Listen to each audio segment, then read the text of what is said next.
जिले की पिलानी में 50 लाख की फिरौती के लिए फायरिंग करने वाले 2 आरोपियों को पुलिस ने दबोचा है।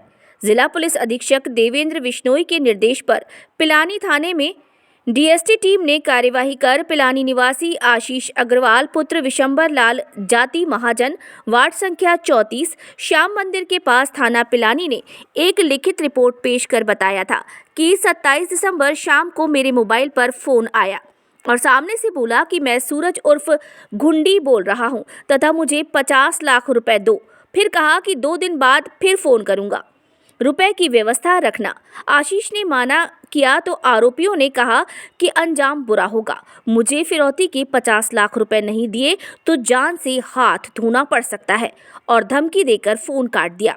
फिर 28 दिसंबर शाम को मेरे स्टोर पर 2 लड़के मोटरसाइकिल लेकर आए, एक बाइक पर बैठा रहा तथा दूसरा उतर कर आ गया और पिस्तौल निकालकर कहा कि तूने फिरौती की रकम नहीं दी तो तुझे जान से हाथ धोना पड़ेगा और जान से मारने की नीयत से मेरी तरफ 3 गोलियां चलाई और मोटरसाइकिल पर बैठकर भाग गए। पुलिस ने रिपोर्ट पर मुकदमा संख्या 437/2023, 307, 386 भारतीय दंड संहिता व 27 अवैध हथियार रखने के जुर्म में दर्ज कर अनुसंधान शुरू किया। उक्त घटना की सूचना मिलने पर पुलिस द्वारा शीघ्र कार्यवाही करते हुए सीसीटीवी फुटेज चेक किए गए।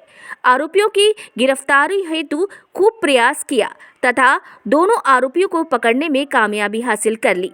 आरोपियों द्वारा पकड़ते समय भागने का प्रयास भी किया गया। ट्रक से कूदकर भागने से पैरों में चोट भी लग गई। आरोपियों ने पूछताछ में बताया कि सूरज उर्फ घुंडी व सुरेश के कहने पर फायरिंग की। आरोपी मुकुल के खिलाफ पहले से भी चिड़ावा व रानौली थाने में अवैध हथियार रखने के प्रकरण दर्ज हैं तथा आरोपी अंकित के खिलाफ पहले से हत्या के प्रयास का मामला पिलानी थाने में दर्ज है। जिला पुलिस अधीक्षक देवेंद्र बिश्नोई ने बताया कि जिले के अंदर अपराधियों के साथ सख्ती से पेश आया जाएगा। झुंझुनू से निशा आजाद की खास रिपोर्ट। और हुलिये के आधार पर इनकी पहचान और इनकी शिनाख्त प्लेट करवानी है, इसलिए उनको बापर्दा गिरफ्तार किया गया, बापर्दा रखा गया।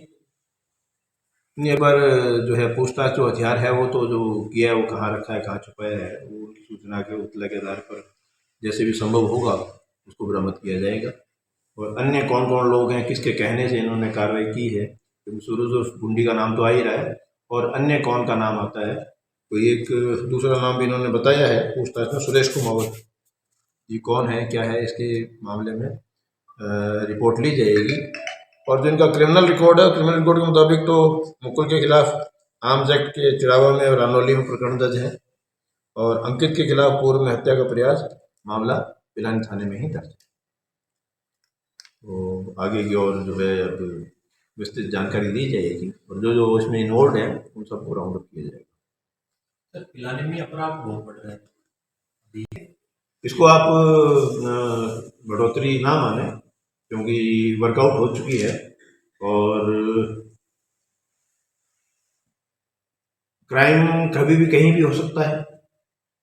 और मैं तो सबसे यही निवेदन करूंगा कि जो भी सूचना आती है तुरंत, यदि इसमें घटना इन्होंने जो 27 को होना बता रहे हैं, यदि इन्होंने पुलिस को इतला दी होती, हो सकता है प्रिवेंटिव हम कोई ना कोई स्टेप लेते और ये घटना शायद होती नहीं, क्योंकि अगर हमें सूचना पूर्व में मिल गई होती तो हमारे हिसाब से हम सिक्योरिटी सेफ्टी डिप्लॉय करते या जो आदमी थे उनको कहीं ना कहीं तलाश करते, तो प्रिवेंशन हो सकता था। लेकिन क्योंकि सूचना उन्होंने दी नहीं, घटना घटित हो गई, होने के बाद फिर पुलिस को सूचना मिली है तो पुलिस ने फिर भी कार्रवाई की है और आगे भी इसमें इस मामले में 0 टॉलरेंस पॉलिसी के तहत SHO को बताया गया है कि ऐसी घटना कहीं भी होती है तो उसको त्वरित कार्रवाई करते हुए पर्चा चिपकाने की घटनाएं हो रही है।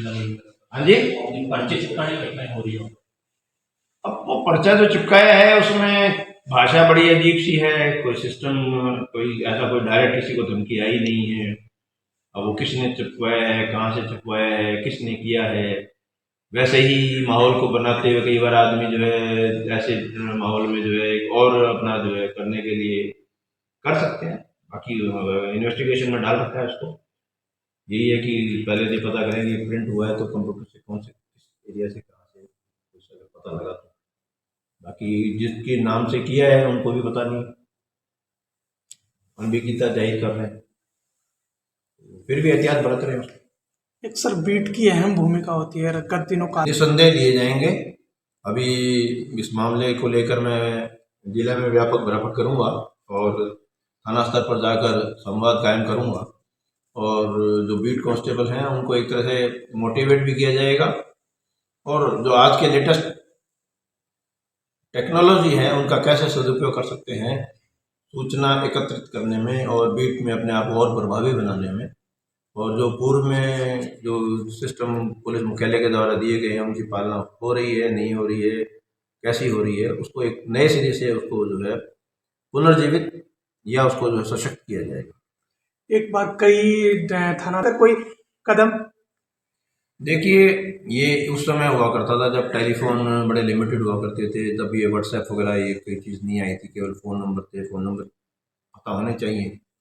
लेकिन आज के इस युग में मैं मानता हूँ कि जो हमारा जो ऑफिशियल ट्विटर हैंडल है वो तमाम लोग उसको फॉलो करते हैं, ज़िले के नागरिक, और आप सबके माध्यम से भी उसके अंदर जो है सूचनाएं आती रहती हैं। तो एक बेहतर साधन है आज के इस युग में, आप सोशल मीडिया को सशक्त बनाकर बीट लेवल पर उसको जोड़ा जाए, बीट लेवल पर गांव के जो मौजूद व्यक्ति हैं उनको साथ में रखा जाए, थाना लेवल के जो अधिकारी हैं, जिला लेवल के अधिकारी हैं, उनको भी उसमें सम्मिलित रखा जाए, तो मैं ये मानता हूँ कि एक और बेहतर ढंग से प्रभावी तरीके से इसको जो है सोशल मीडिया को इस्तेमाल किया जा सकता है अपनी सूचनाएं एकत्रित करने के लिए और अपनी उपलब्धियों को बताने के लिए।